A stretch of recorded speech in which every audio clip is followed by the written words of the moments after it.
Hey everybody, so we're going to continue talking about blue zones. This is a continuation of the TED Talk that you just watched. And again, what we're talking about is life expectancy. So not only improving life expectancy, but also improving our overall quality of life. All right, so again, just to review it, blue zones are areas of the world that have the highest life expectancy and the largest number of centenarians, people that live to be 100 or older. And there are a lot of common lifestyle habits among these groups. If we choose to adopt these lifestyle habits, we can improve our own life expectancy by about a decade or so.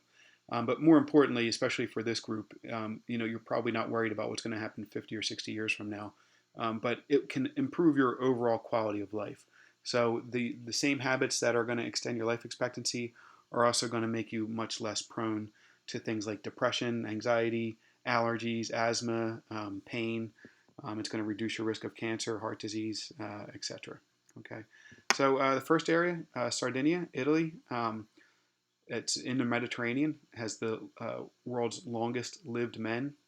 Um, in one area, there's nearly 10 times the number of centenarians than in America.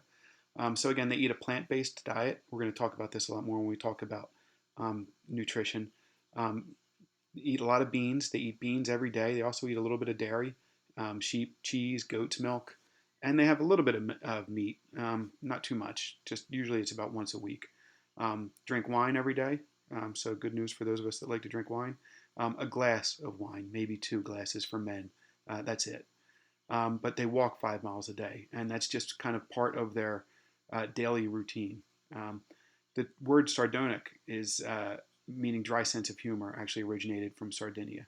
Um, so strong family and friend bonding is really important. Okinawa, again, referred to as the land of immortals, world's longest lived people with less cancer, less heart disease, and dementia than in America. Japan, unfortunately, is experiencing what we call the Japanese paradox.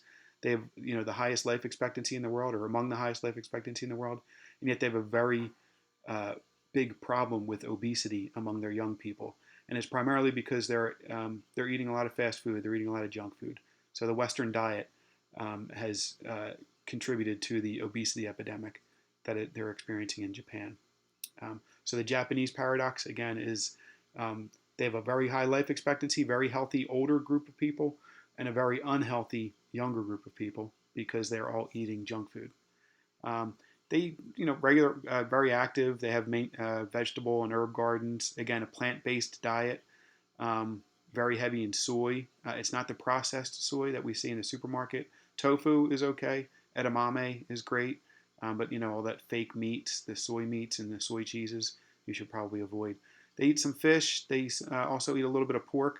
But honestly, the animal products contribute to about 1% of their overall diet. It's mostly a plant-based diet. And then again, what we saw, that strong sense of purpose, strong family ties, and then that term, eat until you're 80% full. Um, I have trouble with that one myself, but so eat until you're almost full, and that way you wait 20 minutes and you're probably going to be full. It takes about 20 minutes for your brain to get the message that you're actually full. Um, Loma Linda, California. So um, Seventh Day Adventists. This group has been studied extensively because it's a group that there's about 70,000 of them, and about half of them are vegetarian. The other half have the same exact lifestyle except they eat meat. And what they found is that the vegetarians are healthier. They're lower in body weight, lower rates of cardiovascular disease, lower rates of cancer. So a healthy vegetarian diet can actually reduce your risk of disease. Um, so strong health culture among the Seventh Day Adventists. They exercise. They have tight social networks. They have a lot. There's a lot of spas out there. So relaxation is a big focus. In fact, it's almost like a part of the culture, like a business franchise in that culture, is that they all a lot of them like to run spas, health spas. And obviously very big strong religious aspect. We saw in that movie that they shut down at, I forget what it is, like for a 24-hour period every week, and they just focus on their religion. um, Something else that we've seen, biggest meal of the day is breakfast.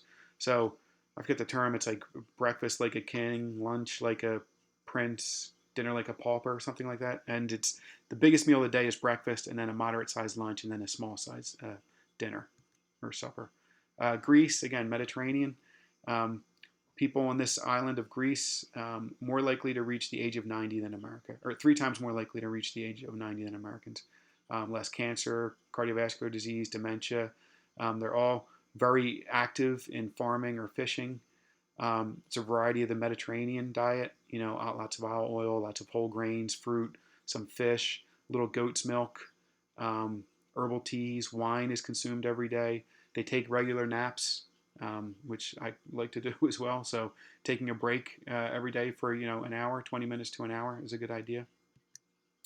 Costa Rica. A friend of mine is actually from this area, and she talks about, unfortunately, there's a lot of poverty here, but when they do get sick, they have trouble because they don't have access to healthcare. But for the most part, they're very healthy.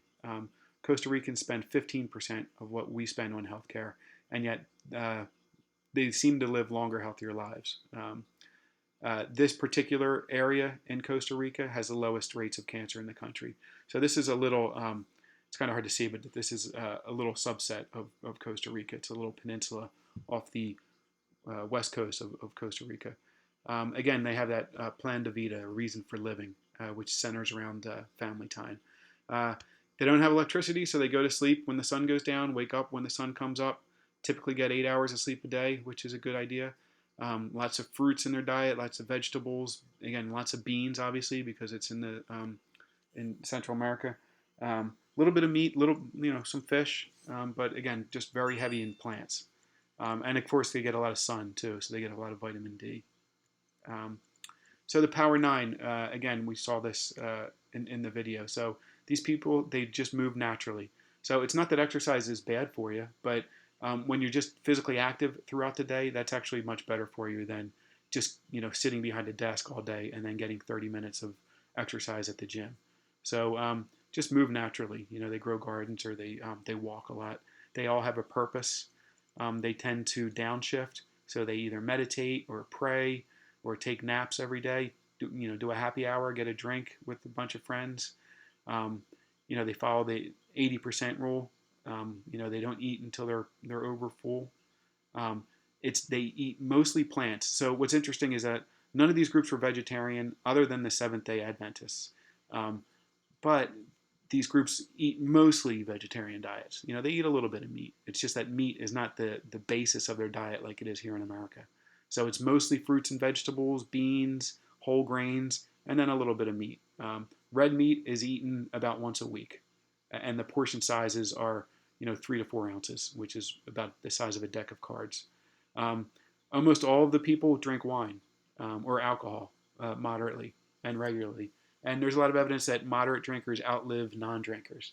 So again, that's 1 or 2 glasses of wine or beer a day. That's it. We're not talking about people that are drinking half a case of beer every day. Okay. They all seem to belong to some type of faith-based community. They all have very strong connections with their family. Being married, being committed to a life partner actually extends your life expectancy. And then, these people, they call it the right tribe. They were all born into or chose to join social circles that support healthy behaviors. So smoking, obesity, happiness, loneliness, all these things are contagious. If your friends smoke, you're probably more likely to smoke. If your family is obese, you're probably more likely to be obese. Now, part of that is genetics, but also it's, we tend to adopt the same lifestyle choices that our parents do. Okay? I hope this was helpful. Thanks.